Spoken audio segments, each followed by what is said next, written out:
you may run into a time or have a need when you need to add an additional item to your course's navigation. So let's take a look at what options you have available. So to add a new item, you would come up here to this plus button with a circle around it, and this will bring up the menu of different options you have. So the first one is a content area. It's the most used item. It's how we've built all of these items here. So if you take a look at them, you click in here, you can add photos, you can add text items, you can add all different types of media within here, as well as then your links to your discussions and your tests.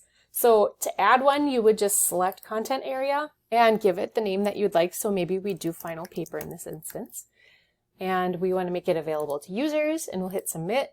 And so it shows up down here at the bottom of my navigation. I can drag it by making sure I'm selecting to the left of it, and make sure you have the 4-arrow cursor, and then you can click and drag.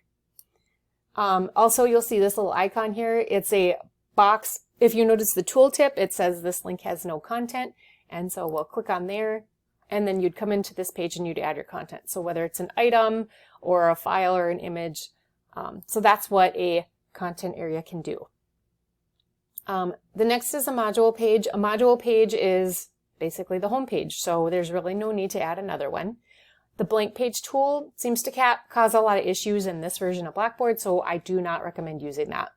A tool link is pretty handy. Let me show you down here. So if we come down to course tools, we have all of these different items right here. So like let's say you want to add discussions like I have here, you would do that through the tool link up here. So when you click on discussions, this takes me to all of the discussions in my course instead of having to go through all of my lessons to find the exact discussion. So let's check out tool link. So then you would select which tool you'd want to use. So we have announcements. We could just add another announcement.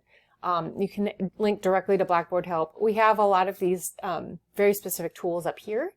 But groups might be something you need to have in your course. So we could select that and do student groups.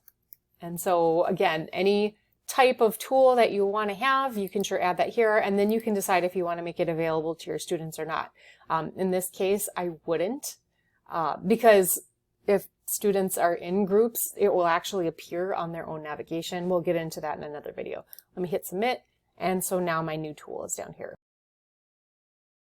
And the last thing is a web link. So exactly like it says, it would be a link to a different part of the internet. So you would just add the name that you would like for your navigation, as well as the URL or web address that you want the students to be able to go to. I'm not going to add that.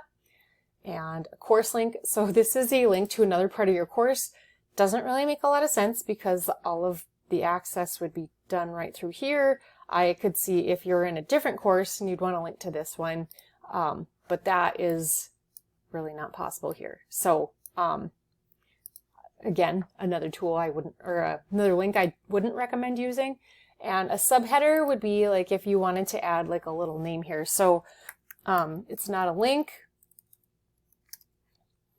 It's just a little header that kind of helps you block off your different areas. It's a little bit bolder, and it looks like you can click on it, but you can't. But it's just a way to kind of title these items. So it's kind of useful. I've seen some instructors use it successfully. And a subdivider is, a divider is just this little line here. Again, it helps section off different areas within your course's navigation. So that is a quick and rough overview of the ways to add new items to your course's navigation, as well as the different types that Blackboard offers.